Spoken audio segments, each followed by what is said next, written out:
Enggak, diangkat anak itu sama siapa? Sama Habib Salim. Habib Salim. Sedangkan antum siapa? Ya, Antum siapa? saya Ahmad nama saya. Enggak, asli Habaib antum bukan? Apa? Antum Habaib bukan? Anak diangkat anak. Enggak diangkat anak. Iya, Ya. Sekarang itu ahwal. iya, Ya. iya, Ahwal kan? iya. Enggak sebenarnya? Iya. Awal benar? Iya. Benar. Ngaku dari tadi. Kamu ahwal. Benar, awal, benar. Ahwal mana? Kenapa kamu ngaku Habaib? Karena anak diangkat. Nanti dulu. Buka, sorban muka. Jangan malu-malu Habaib. Di sini banyak Habaib. Kalau diangkat sama Habaib, buatnya antum itu bukan Habaib. Nanti. Kemarin Kamu juga? pinjahnya ini pinjahnya kemarin. Mana pinjahnya? Kemarin. Benar, bro. Pinjahnya. Bisa Kemarin pinjahnya. Kamu? Tidak. Enggak. Saya enggak. Kamu nggak ada laporkan ke polisi kamu. Jangan rusak Habaib di sini. Kemarin gimana ngomongnya? Pinjah ya. Tadi pas datang ke sini kan anak Kalau sama kamu tuh diangkat Habib sama Habaib, itu bukan anak Habib bin Habaib. Nawawi. Hasan. Gitu. Hasan bin Nawawi. Itu Iya. Habib Hasan bin Nawawi. Kamu datang Saya ke tempat Hasan, orang, Mas kamu Kemarin merusak. pas kemarin Kamu kamu mau Habib rusak Habaib? pas datang ke sini. Hah? Oh, saya enggak. Kamu merusak Habaib? Jangan macam-macam. Habaib di sini banyak. Gitu.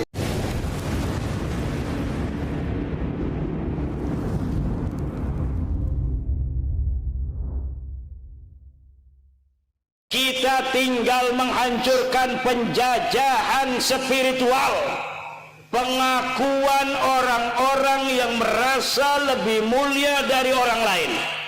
Ini bahaya bagi keagamaan masyarakat Islam. Dalam ajaran Islam, inna dina indallahil Islam, sesungguhnya agama yang paling mulia adalah agama Islam. Dan dalam Islam orang yang paling mulia itu adalah orang yang paling bertakwa. Inna akramakum indallahi atqakum. Bahwa sesungguhnya orang itu bukan dilihat kemuliaannya dari keturunan siapa dia, dilihat dari pangkatnya, dilihat dari banyaknya uang, tidak, tapi dilihat dari takwanya. Semakin dia bertakwa, maka dia semakin mulia di hadapan Allah Subhanahu wa ta'ala. Tidak ada di dalam Islam orang dilihat dari keturunannya. Dia mau keturunan siapa saja, kalau dia bertakwa, maka dialah yang paling mulia. Inilah ajaran Islam dan inilah ajaran Pancasila, sila kedua, kemanusiaan yang adil dan beradab. Jangan mau dibohongi bahwa Anda lebih rendah dari mereka dan mereka lebih mulia dari Anda hanya berdasarkan pengakuan bahwa mereka sebagai keturunan Nabi. Apalagi yang mengaku itu keturunan palsu, yang DNA-nya tidak terkonfirmasi, nasabnya tidak ada di kitab nasab, nama-namanya dalam kitab sejarah. Iyyaka na'budu wa iyyaka nasta'in. Kepadamu ya Allah kami menyembah, dan kepadamulah ya Allah kami memohon pertolongan. Manusia haruslah dua keadaan dalam dirinya sebagai hamba Allah. Dia harus iyyaka na'budu, dia juga harus iyyaka nasta'in. Zahiran wa batinan Abdullah subhanahu wa ta'ala. Iyyaka na'budu adalah menyembah Allah zahiran, dia berpuasa, dia salat 5 waktu. Tetapi iyyaka nasta'in ini adalah fi'lul qalbi. Iyyaka nasta'in isti'anah, memohon kepada Allah pertolongan, adalah fi'lul qalbi la ya'lamuhu illa huwa wallahu subhanahu wa ta'ala. Amin ya Allah ya Rabbal Alamin. Kalau orang mau menuju Siratal Mustaqim, Siratal Mustaqim di dalam surah Al-Fatihah itu didahului oleh iyyaka na'budu wa iyyaka nasta'in. Tidak bisa iyyaka na'budu saja sampai kepada Siratal Mustaqim. Tidak bisa iyyaka nasta'in saja sampai kepada Siratal Mustaqim. Orang yang bisa berkata ihdinas siratal mustaqim, tunjukkanlah jalan yang lurus, adalah orang-orang yang sebelumnya iyyaka na'budu wa iyyaka nasta'in. Kalau dia hanya iyyaka na'budu, tidak pernah dalam hatinya memohon isti'anah kepada Allah, pertolongan kepada Allah, maka dia tidak akan bisa sampai kepada siratal mustaqim. Apa itu siratal mustaqim? Siratal ladzina an'amta 'alaihim ghairil maghdubi 'alaihim waladdallin. Jalan orang-orang yang kau beri nikmat. Siapa orang-orang yang kau beri nikmat? Minan nabiyyin was-siddiqin wasyuhada was-salihin. Para nabi dan para wali-wali Allah, siddiqin, orang yang sangat jujur.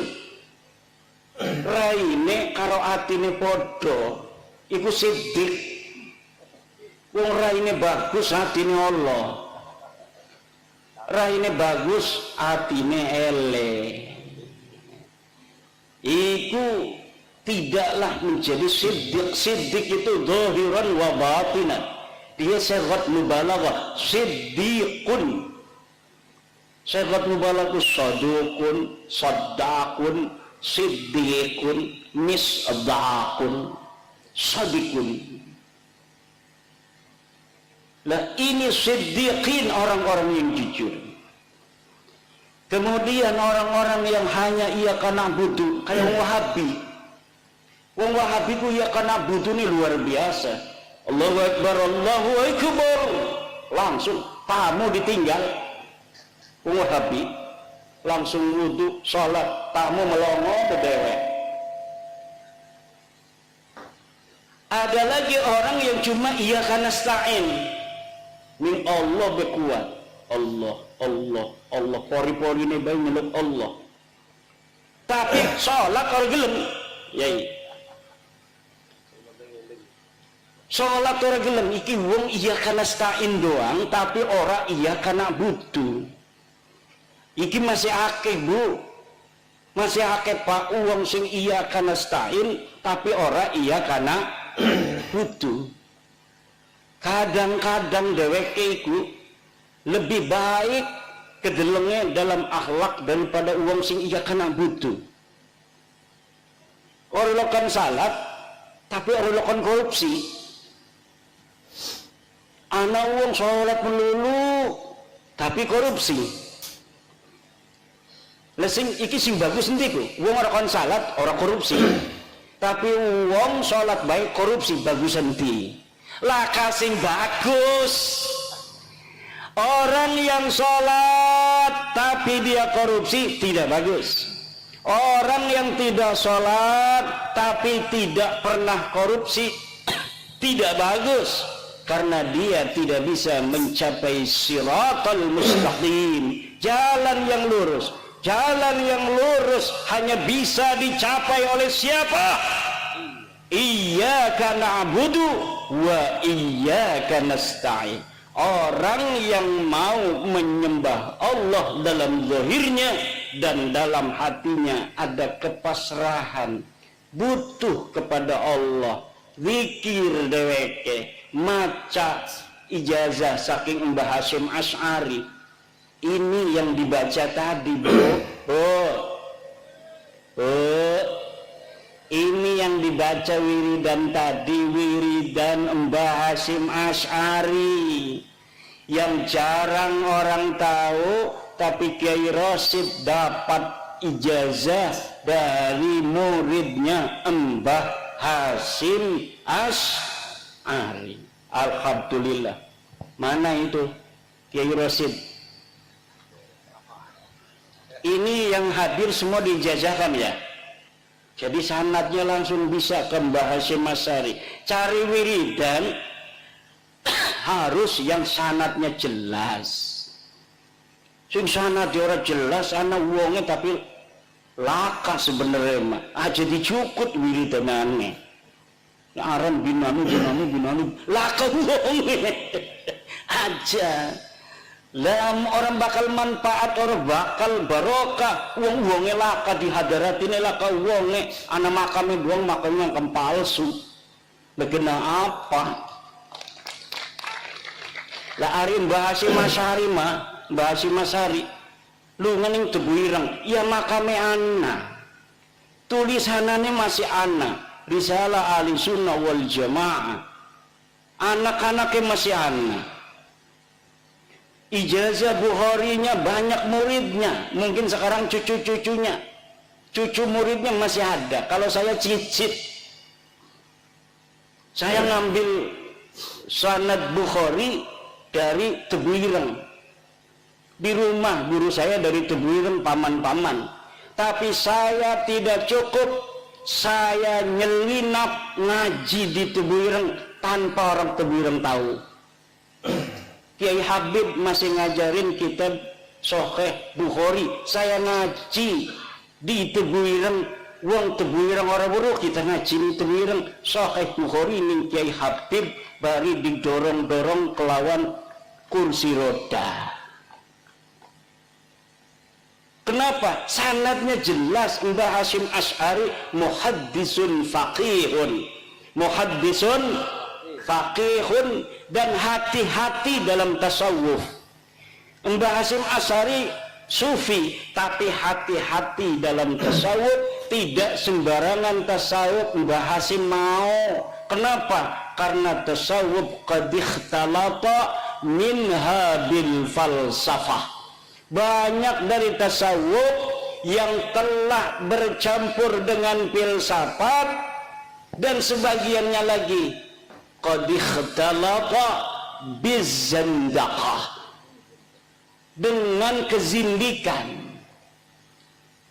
Wis kita mah sing penting inget ning Allah. Ora salat maning ora apa-apa ning Al-Qur'an nega aqimus shalah lidzikri. Dirikanlah sholat karena mengingat aku. Karena tujuan sholat adalah mengingat Allah, maka orang usah sholat sing penting ingat ning Allah. Petoa sira lamun pengen mangan inget doang wareg ora?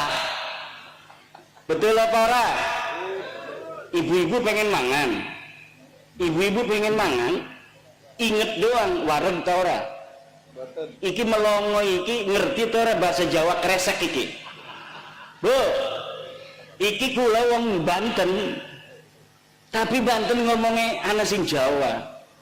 4 kabupaten itu Jawa. Kabupaten Serang, Kota Serang, Cilegon, Kabupaten Tangerang. Kabupaten Tangerang ada 29 kecamatan, 7 kecamatan bahasa Jawa. Kula ning Kabupaten Tangerang bahasane Jawa. Jawa ndi? Ya Jawa bener. Tapi digawan ning Wonogiri kula ngomong Jawa. Wong Wonogiri orang ngerti kula ngomong Jawa itu apa artinya ini? Remen. Kata orang tua dulu, leluhur wong Kresek Banten itu dari Jawa. Sudah sekitar 500-an tahun. 500-an tahun wisana ning Banten, barang balik ning Wonogiri ngomong Jawa, ngakune orang ngerti ngomong Jawa. Asalnya sing Wonogiri. Salah satu nenek saya itu dari Wonogiri, Nyai Ageng Wonogiri. Nyai Ageng Wonogiri masih ada makam ning Banten. Dikawin nang Sultan Maulana Muhammad Nasruddin. Maulana Muhammad Nasruddin baru berumur 24 tahun perang mati. Rabine lagi ngandung umur 3 bulan. Coba lamun umpamane waktu iku rabine orang ngandung, Kesultanan Banten putus. Ning zaman Sultan Maulana Muhammad Nasruddin sultan ketiga dari Banten. Tapi alhamdulillah ketika deke perang mati, rabine lagi meteng wong Wonogiri. Kemudian dua anak arane Abdul Qadir. Abdul Qadir dari Sultan Abdul Mafakhir Mahmud Abdul Qadir. Barang dari Sultan arane dawa. Kudune mah presiden kita ke Prabowo Subianto. Ketika jadi presiden dawa arane Presiden Prabowo Subianto Manto Putro. Supaya keren Pak Bupati. Coba kalau di Tangerang udah Pak Bupati sini. Di Tangerang itu kalau bupati yang definitif itu selain diangkat oleh gubernur, dilantik gubernur, itu juga ada pelantikan budaya. Ada dewan adat, kemudian setelah dia dilantik oleh gubernur atau Mendagri, nanti ya dia dikasih gelar adat juga. Gelar adat oleh pemangku adat. Kebetulan saya ketua pemangku adat di Kabupaten Tangerang. Jadi kemarin itu bupati yang dulu, ya selain dia mendapatkan pelantikan dari pemerintah, juga mendapatkan pelantikan secara budaya untuk melestarikan kebudayaan masyarakat supaya tidak hilang. Nah, seperti tadi ini marhaba. Ini marhaba ini jangan sampai hilang. Karena ini adalah kebanggaan kita sebagai masyarakat Jawa. Masyarakat Jawa punya harga diri. Harga dirinya dari apa? Dari budayanya. Kalau ada kebudayaan yang kita warisi dari nenek moyang, itu namanya heritage. Apa namanya? Heritage. Heritage itu warisan budaya yang diturunkan oleh leluhur kita secara turun-temurun sebagai identitas dan jati diri kita sebagai bangsa yang telah berkembang leluhurnya dan menguasai daerah ini selama ribuan tahun. Itu ciri-cirinya adalah warisan heritage ini yang diturunkan dari satu generasi ke generasi yang lain. Tidak bisa musuh-musuh itu menjajah kita apabila kita masih kekeh untuk menjaga warisan budaya itu. Selama mereka itu belum bisa menggantikan budaya kita, berarti kita masih menang. Tapi kalau mereka itu sudah bisa untuk mengganti budaya kita dari A sampai Z, termasuk bagaimana cara kita mengekspresikan rasa cinta kepada Nabi Muhammad dan ahli bait Nabi, mau diganti oleh budaya mereka yang mereka bawa dari tanah leluhur mereka. Padahal mereka kesini mau numpang makan, karena di sana nggak ada padi, di sana nggak ada pohon, di sana nggak ada ketela, deke kurang makan, wedus bae wis padahal kasusun nih kana. Akhirnya dia gelati pangan ning di, ya tidak ada lagi jannatun fid dunya Indonesia jannatun fid dunya. Surga yang ada di dunia ini adalah Indonesia. Malam hari ini kita beristighosa untuk menjaga Indonesia. Coba wong desa Blitar yang dulu Insinyur Soekarno, ya, kiai. Iki kiai iki lagi nonggoni kita ngomong nasam kau dingin guys. Isku nomor KB wis putus nasa bega. Kiai. Ini kan tempat lahirnya Insinyur Soekarno. Betul nggak? Makamnya pun wis ditakdirakan nang Allah mati ning Jakarta, wis dikubur ning Bogor. Tapi leluhur orang-orang Blitar, di mana dia dilahirkan di sini, terus ning Allah peninjauan kembali. Ya Allah, kita mengajukan peninjauan kembali ke mahkamah kuburan. Ini putra kami Soekarno, kenapa dimakamin di Bogor?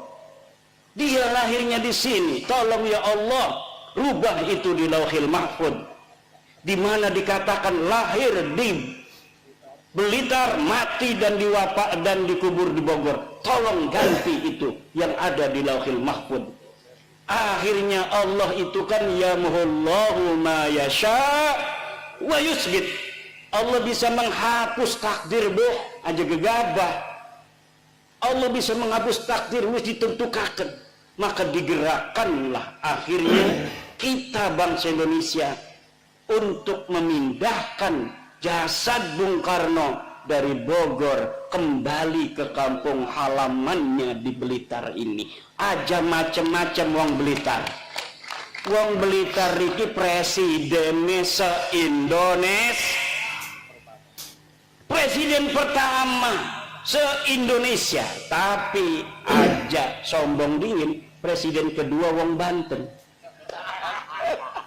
Siapa namanya? Saprudin Prawira, yang bisa menyelamatkan Indonesia ketika Soekarno sedang di penjara. Saudara, siapa dia? Saprudin Prawira Negara bin Pangeran Khattab bin Sultan Aliuddin Raja terakhir Banten. Orang kalah kita ya. Terus Ibu tuane wong Padang.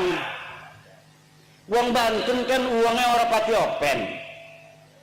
Ibunya dia aslinya orang Banten, bapaknya asli orang Banten, ngomongnya Jawa, lahir ning Kaujon, wong anyer.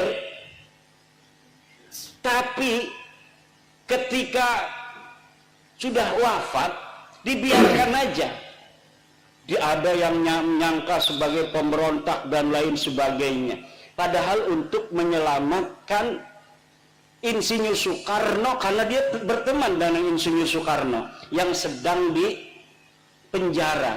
Kalau umpamanya tidak ada pemerintahan darurat, maka nanti luar negeri mengatakan Indonesia sudah tidak ada, maka penjajah yang dulu pernah menjajah Indonesia bisa masuk kembali. Maka orang Blitar yang lagi di penjara dibantu dengan gagah perkasa oleh orang Banten. Jadilah Indonesia masih tekan siki kupan. Ceritanya makonon, makanya kudu dimai kopi wong Banten merenek ki. Kima wong Banten tak kasih maulah apa-apa. Anak duren ning kana wis dibuka kita kon merene apa jawane. Ini baru dibuka. Sama Kiai Agus udah dibel katanya mau siap istighosah. Saya mau makan durian dulu, nggak bisa katanya. Ya, adaifu kal mayit. Namanya tamu seperti mayit, kita ikut aja. Kesini nggak ada apa-apa. Malah suruh dikir lagi. Padahal saya udah naik mobil dari Banten 11 jam. Mau istirahat dibelin melulu tuh sama PWI Tulungagung, PWI Blitar. Kiai jangan istirahat, langsung aja. Karena apa? Sebenarnya saya ini ceramah itu bukan ahlinya, Pak. Saya ini tukang ngajar ngaji Patul Qorib di rumahnya. Tukang ngajari Patul Mu'in. Ki gara-gara nasab ki kula diundang-undang.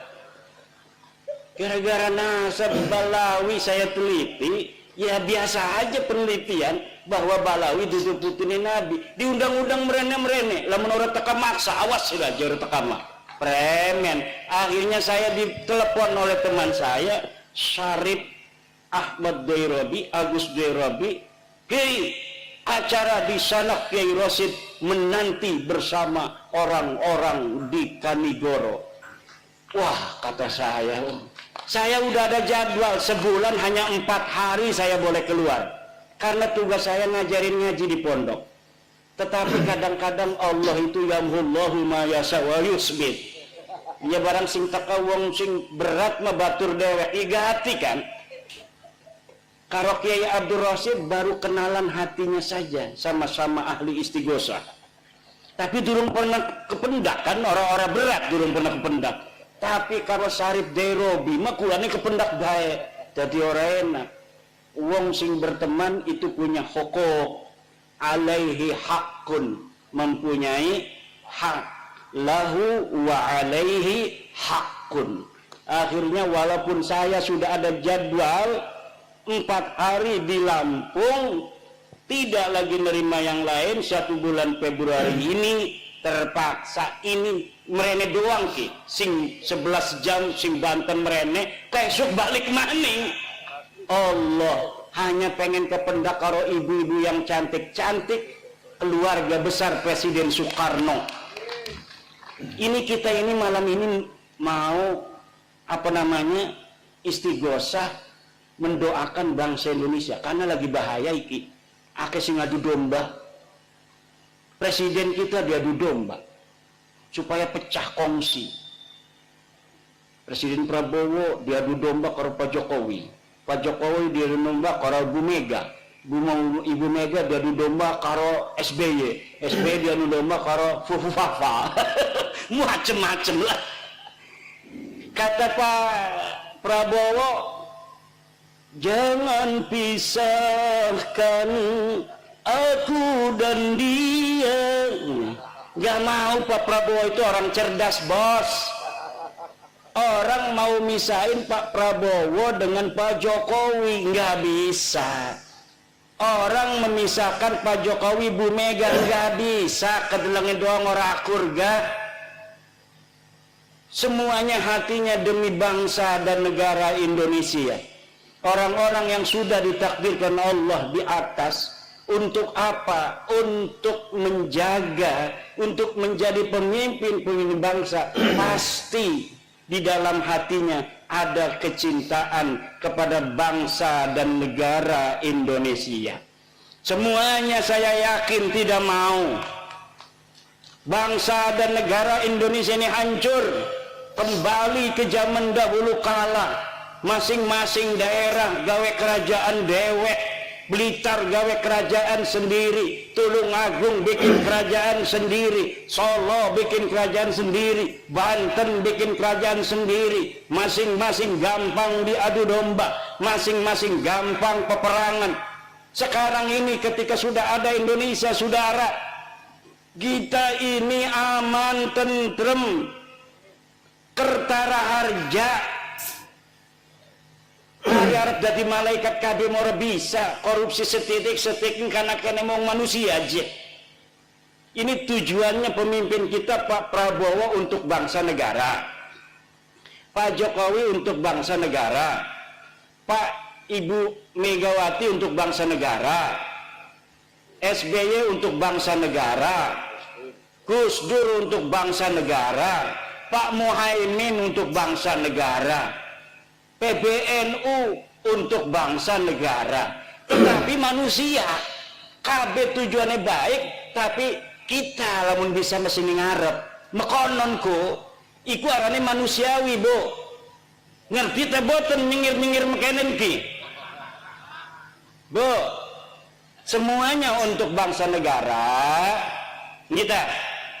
Tetapi karena manusia itu wataknya itu seperti watak asalnya.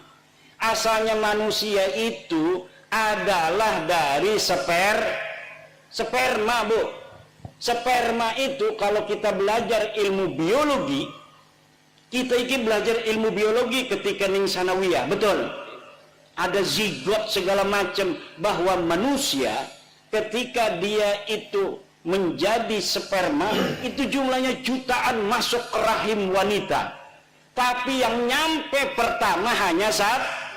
Yang paling cepat nyampenya inilah ke dinding rahim wanita yang akan menjadi anak. Yang lainnya itu mati. Kenapa? Karena kalau sudah ditempatin satu, yang lain tidak bisa. Jadi manusia itu asalnya musabakoh. Manusia itu nih sekarang ini kitalah yang terbaik dari saudara-saudara kita yang jumlahnya jutaan itu. Waktu malam-malam abah kita karo emak kita kitalah yang pertama, yang terhebat.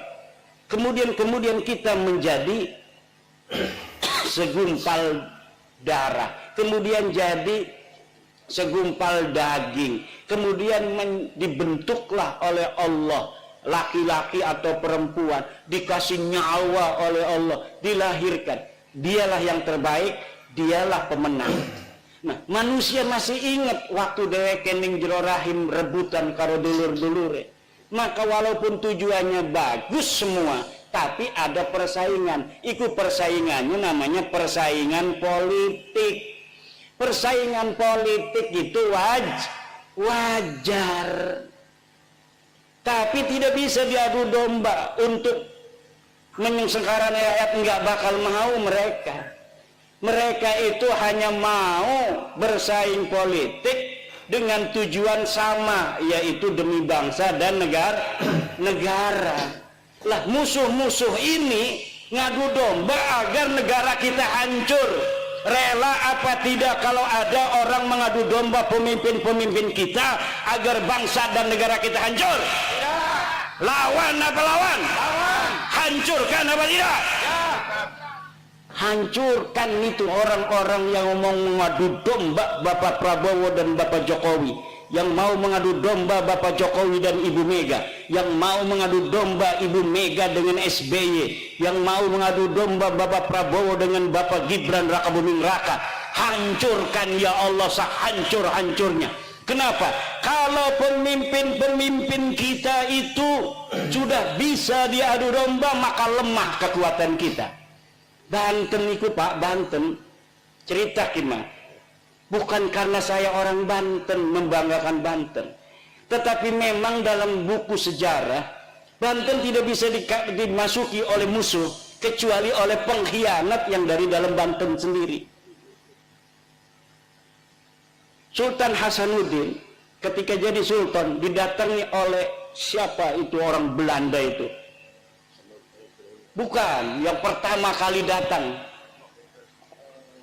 Pertama kali datang dari Eropa ke Indonesia ini, ke Nusantara, itu pertama datang ke Banten. Mau dagang katanya. Akhirnya diterima oleh orang Banten. Pas dagang dia memonopoli, diusir sama orang Banten. Kemudian pada zaman Sultan kedua Maulana Yusuf juga diusir.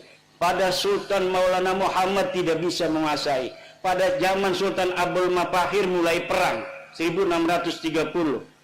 Pada saat Sultan Agung Tirtayasa puncak peperangan POC Belanda dengan Kesultanan Banten. Nggak bisa menang itu musuh-musuh Banten. Tapi ketika diadu domba oleh Belanda antara ayah dan anak, akhirnya anaknya ini mau memberontak pada ayahnya. Musuh sudah ada di istana sendiri, barulah bisa ditaklukkan. Dan kelakuan seperti ini bukan hanya Banten, seluruh bangsa Nusantara itu adalah para pejuang petarung yang siap perang. Kiwong Blitar ki siap perang kabeh iki. Senajan kedelenge pada lemes iki mah. Kenapa? Karena bukan masa perang. Kalau masa perang semuanya ini saya yakin mau perang.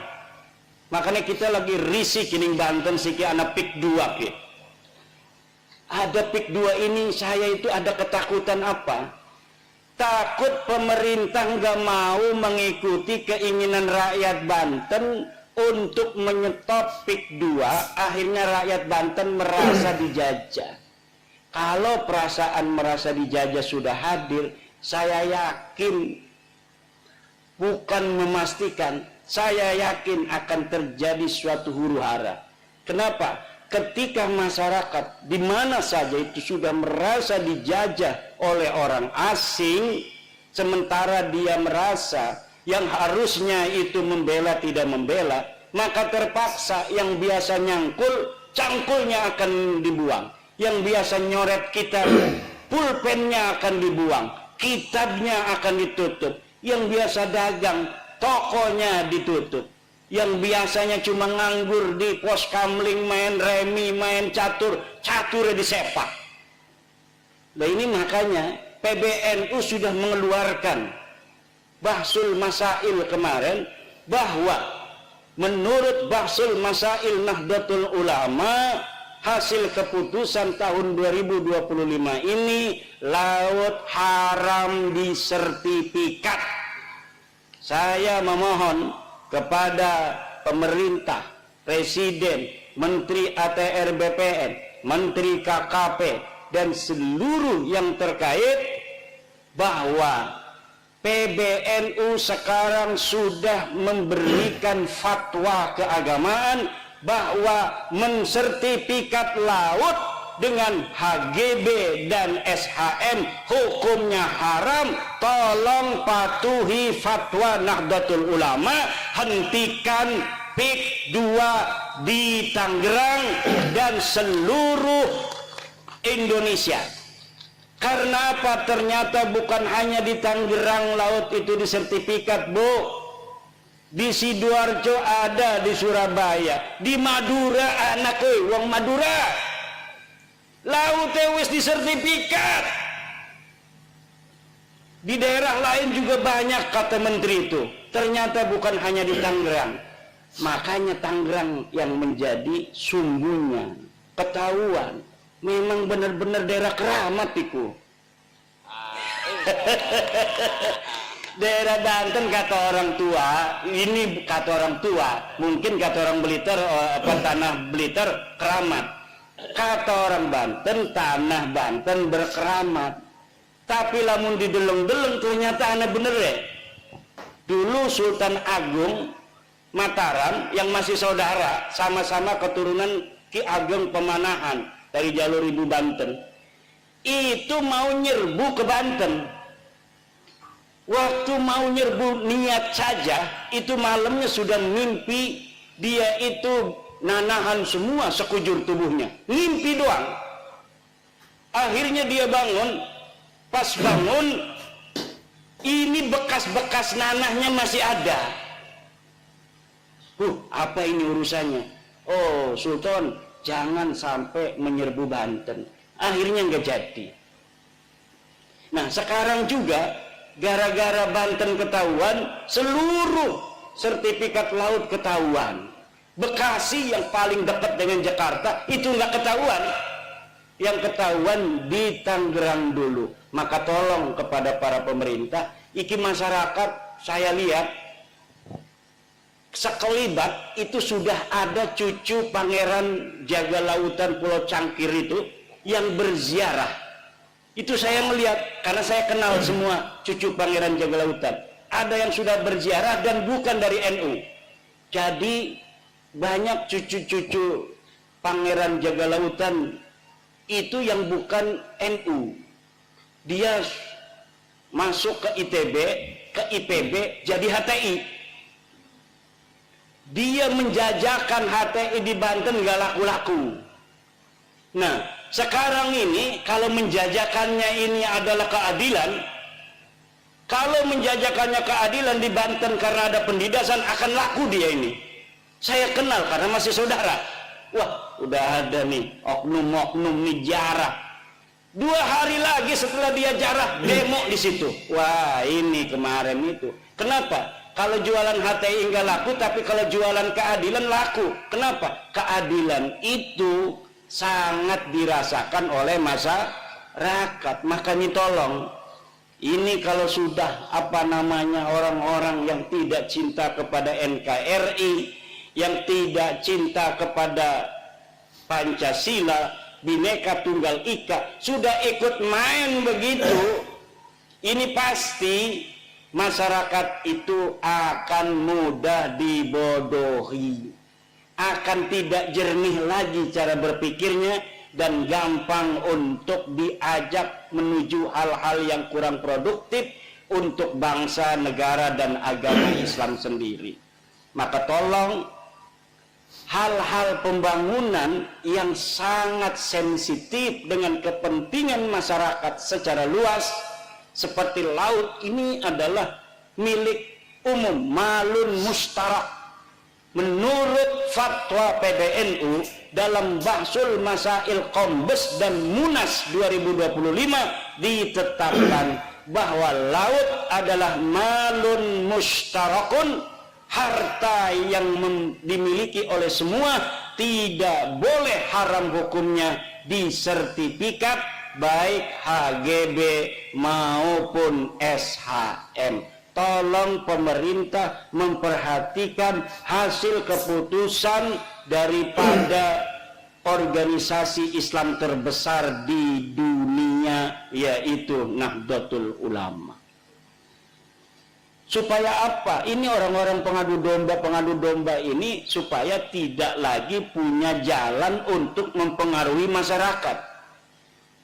Pada saat yang sama HTI di mana-mana mengkibarkan benderanya. Coba di Surabaya tempat berdirinya Nahdlatul Ulama, ribuan HTI mengibar-gimbarkan bendera. Hari yang sama di Jogja juga mereka mengibar-gibarkan bendera HTI. Di Banten ketika ada demo itu, demo menuntut ditutupnya PIK 2, baik PSN-nya maupun PIK 2-nya yang bukan PSN, itu saya lihat mereka tidak mengibar-gibarkan bendera la ilaha illallah. Tetapi 70% itu orang-orang HTI. Masyarakatnya hanya beberapa persen. Nah, makanya ini adalah sebuah hal yang mengkhawatirkan. Kenapa? Kalau jualannya itu adalah jualan keadilan dan anti kedoliman yang sedang dirasakan oleh masyarakat sendiri, maka ini akan laris manis Tanjung Kimpul. Laris manis Tanjung Kimpul. Maka tolong ini pemerintah untuk memperhatikan. Ini Nahdlatul Ulama sudah turun lah, pakai fatwa Bahsul Masail. Saya di malam-malam di bel untuk datang ikut juga. Kata saya ndak mau ikut-ikut dulu.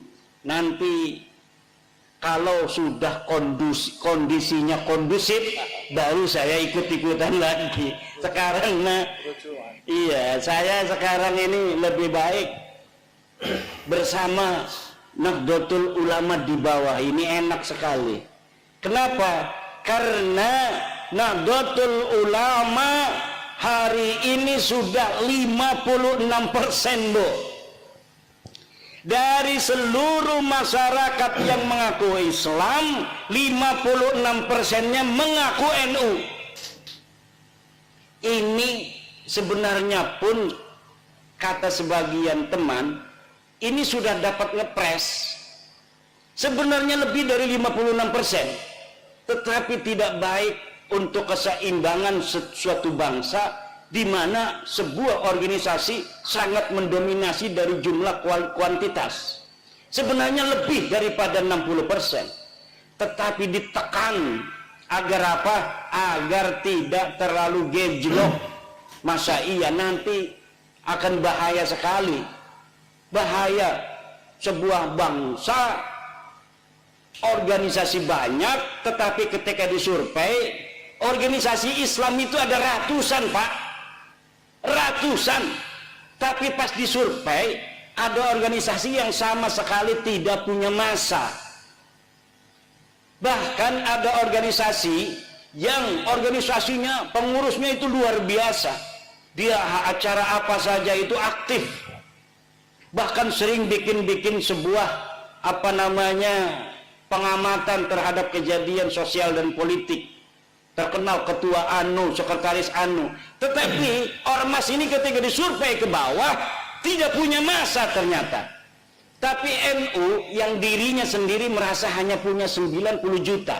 Itu Yai Said Agil Siraj kalau ditanya orang, Yai NU itu jumlahnya ada berapa? 90. Iku guling awag. Uling awag, nebak-nebakan doang. Tidak berdasarkan survei. Pas tahun 2017 disurvei, saya ikut ketika presentasi tim surveyornya itu.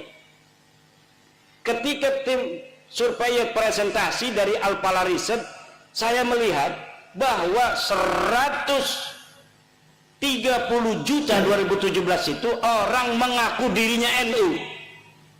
Itu masih sekitar 53%.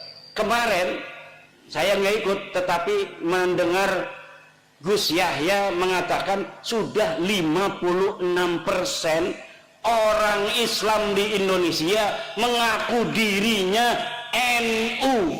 Coba itu hitung, berapa jumlahnya orang NU yang ada di Indonesia? Dari 280 penduduk Indonesia, 89%-nya Islam. Dari 89% ini 56%-nya mengaku NU. Allah. Iki NU semakin terus nyinyirin orang semakin gede. Mengapa? Barokah. Kayak PWI ki, karena PWI ki anaknya NU. Semakin ditolak, semakin di mana-mana pengen jadi PWI. Syaratnya PWI harus bermitra di bawah NU. Ini permintaan dari mana-mana. Bahkan di Jawa Barat, kenapa kemarin itu sampai ada sedikit permasalahan organisatoris? Ketua Jabarnya itu dibekukan. Itu dibekukan bukan karena dia itu ada kesalahan yang fatal, bukan. Karena banyak kabupaten yang pengen dilantik oleh DPW Jabar susah mencari kiainya. Ketuanya kiai, banyak acara. Jadi kabupaten-kabupaten pengen dilantik, nyari kiainya susah. Jadi mereka datang sendiri kepada kantor pusat di Cirebon. Akhirnya udah, kata Ketua Umum PWI Kiai Abbas, Jabar dibekukan aja. Kiai Abdul Mujib pengurus atau ketua Jabar dijadikan pengurus pusat dulu. Akhirnya sekarang dibentuk lagi yang baru, ketuanya Kiai Abah Setu. Itu mulai orang-orang pada ingin setiap kabupaten dilantik PWI-nya di tingkat kabupaten. Jadi ini luar biasa PWI ini, kayak NU zaman dulu. NU zaman dulu itu kadang-kadang belum ada pengurus provinsi. Ada kecamatan yang sudah mendeklarasikan MWCNU. Seperti di Banten itu kampung saya, itu Kiai Muhammad Amin pulang dari Mekah tahun 1936. Kiai Muhammad Amin ini bapaknya Kiai Ma'ruf Amin. Dia pulang dari Mekah, belum ada kepengurusan tingkat kabupaten PCNU tahun 1936. Tapi Kiai Amin ini langsung mendirikan MWCNU tingkat kecamatan. Jadi kecamatannya ada, kabupatennya belum ada. Nah ini seperti ini nih PW ini. Kadang-kadang kabupatennya pengen, provinsinya susah. Nyari ketua provinsinya karena kiai semua. Kalau di Wonogiri, Seragen, sekitarnya itu semuanya kebanyakan Surya PCNU. Gampang nyarinya kalau Surya, paling dia di pondok ngajar ngaji. Tapi kalau kiai penceramah susah. Nyari saya itu gampang, Pak. Karena ada di pondok ngajar ngaji tiap waktu. Asar ngajar ngaji, maghrib ngajar ngaji, subuh ngajar ngaji. Sekarang ini nggak ngajar ngaji nih, ya karena dikerjain oleh Kiai Rosid. Suruh bertemu dengan saudara-saudara Presiden Soekarno supaya saya dapat barokah. Ya Presiden Soekarno, terima kasih atas perjuanganmu dulu membebaskan bangsa dan negara ini dari penjajah. Terima kasih Blitar. Kami bangsa Indonesia mengucapkan terima kasih untuk Blitar yang telah melahirkan putra sang pajar Presiden Soekarno yang kemudian membebaskan kami dari penjajahan Belanda, penjajahan Jepang.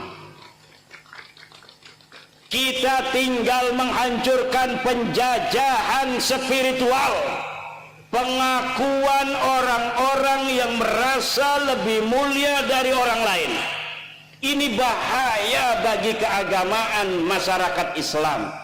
Dalam ajaran Islam, inna dina indallahil Islam, sesungguhnya agama yang paling mulia adalah agama Islam.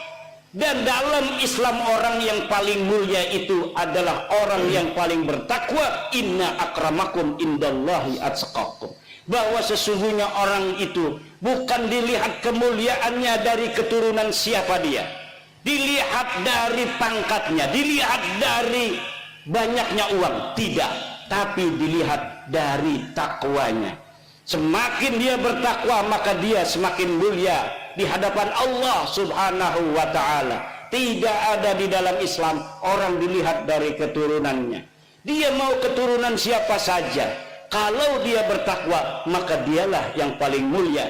Inilah ajaran Islam dan inilah ajaran Pancasila, sila kedua, kemanusiaan yang adil dan beradab. Jangan mau dibohongi bahwa Anda lebih rendah dari mereka dan mereka lebih mulia dari Anda hanya berdasarkan pengakuan bahwa mereka sebagai keturunan Nabi, apalagi yang mengaku itu keturunan palsu, yang DNA-nya tidak terkonfirmasi, nasabnya tidak ada di kitab nasab, nama-namanya dalam kitab sejarah. Jangan mau kalian orang-orang mulia, turunan orang mulia, orang Blitar, bahannya bahan bagus, bisa jadi presiden. Sudah terbukti orang yang lahir di Blitar bisa jadi presiden. Haram hukumnya orang Blitar merendahkan diri di hadapan bangsa lainnya, apalagi bangsanya itu bukan bangsa Indonesia. Tunjukkan dada orang Blitar. Dada orang Blitar, dadaku, iki dadaku, endi dadamu, kata Presiden Soekarno. Indonesia menggugat itu siapa? Insinyur Soekarno. Sekarang Blitar menggugat nasabah Lawi. Tidaklah heran kalau Blitar ini menjadi salah satu pelopor di Indonesia terhadap peningkatan martabat, harkat, derajat, jati diri bangsa Indonesia. Karena dari Blitarlah putra sang Fajar dilahirkan. Siapa saja orang yang terlahir dari Blitar pantas jadi presiden Republik Indonesia. Wis jam rolas, Bo. Kulane durung istirahat 11 jam nunggang mobil. Iki makin ngekone wis sing kenceng banget. Iki pura-pura duduk gelem pegel. Nunggang mobil kayak setan bae. 160. Wis.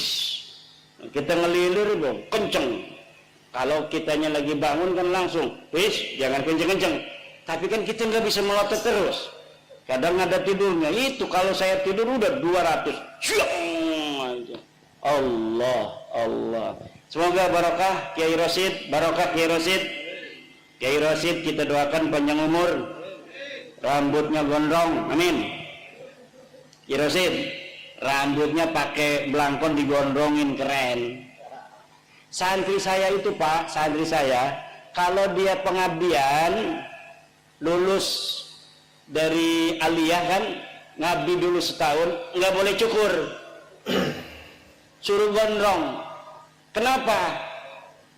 Supaya nakalnya habis di pondok. Nanti ketika di masyarakat dia udah nggak heran lagi ngeliat orang gondrong yang macem. Dulu aja saya udah gondrong di pondok kan. Jadi udah beres nafsunya itu, nanti ketika ada di masyarakat dia tinggal jadi wali. Allah, Allah, Allah. Tapi kalau belum pernah agak nakal di pondoknya, nanti kurang ajar ini ngumahiku ku. Wis jadi kiai ngebonceng-bonceng rangda melulu. Iki bahaya iki. Kiai Saifuddin Zuhri, terima kasih ini bisa mendampingi dari Malang. Kiai katanya mau acara di Blitar, itu kampung saya itu, saya lahir di situ, saya mau hadir katanya. Masya Allah, kata saya, dari Malang itu kan berjam-jam, tetapi karena beliau pejuang, beliau ini bawa jamaah dari Malang ke Kresek, ke Banten.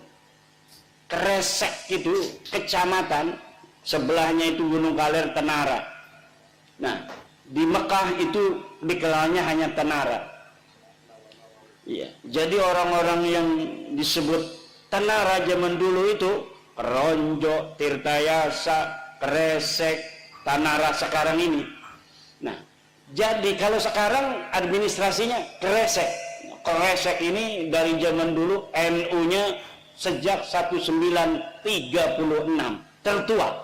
MWCNU tertua melahirkan ketua NU DKI Jakarta Kiai Ahmad Syatibi tahun 70-an, ketua partai NU juga, kemudian juga Kiai Ma'ruf Amin.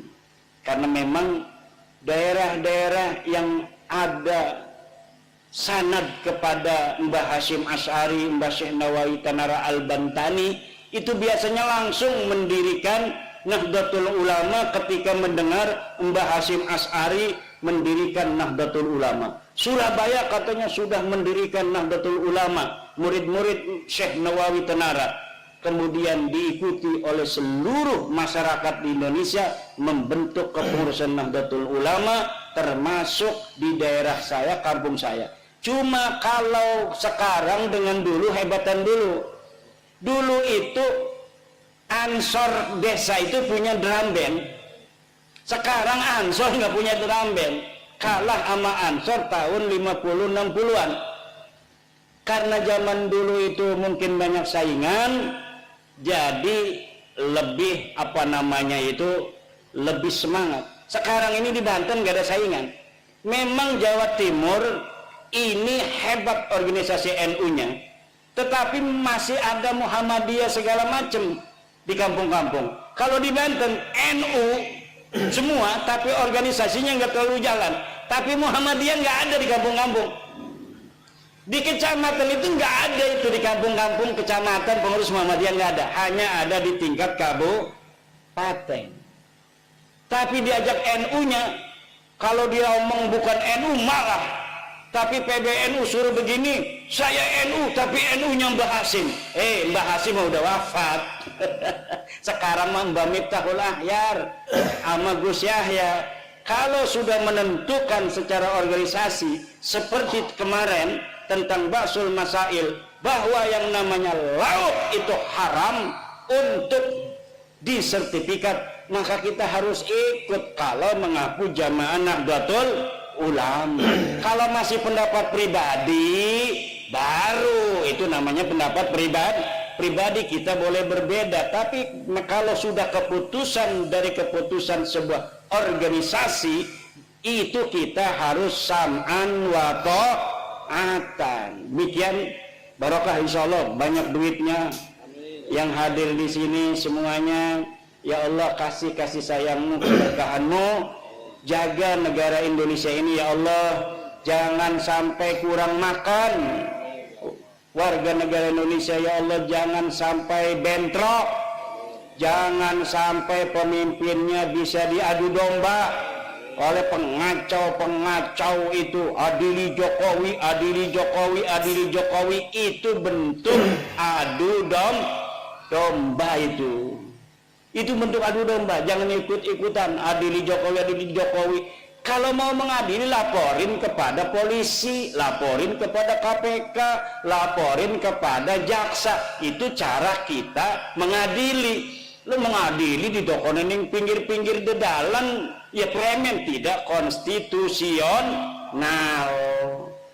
Ya kalau memang dinyatakan merasa ada salah nih Bapak Jokowi, ya silakan laporkan. Tempatnya ada KPK, terus jaksa, kemudian polisi. Laiki mah laporin yang tembok. Adili Jokowi, ya temboknya menang baik. Lah ini adalah upaya untuk membuat kacau Indonesia, memecah belah bangsa Indonesia. Dimulai dari memecah belah para pemimpin kita. Warga Nahdlatul Ulama senantiasa setia kepada negara kesatuan Republik Indonesia. Ibu Mega pemimpin bangsa, Pak Jokowi pemimpin bangsa, Bapak Prabowo pemimpin bangsa, Gus Dur pemimpin bangsa, NU pemimpin bangsa. Semuanya kita doakan agar senantiasa dalam lindungan Allah Subhanahu wa ta'ala. Dan seluruh musuh bangsa Indonesia dan negara Indonesia, ahlikhum ihlakan ya Allah, ahlikhum ihlakan. Nah, terakhir mari kita sama-sama, karena ini sholawat nariyah, kita sama-sama bersolawat nariyah.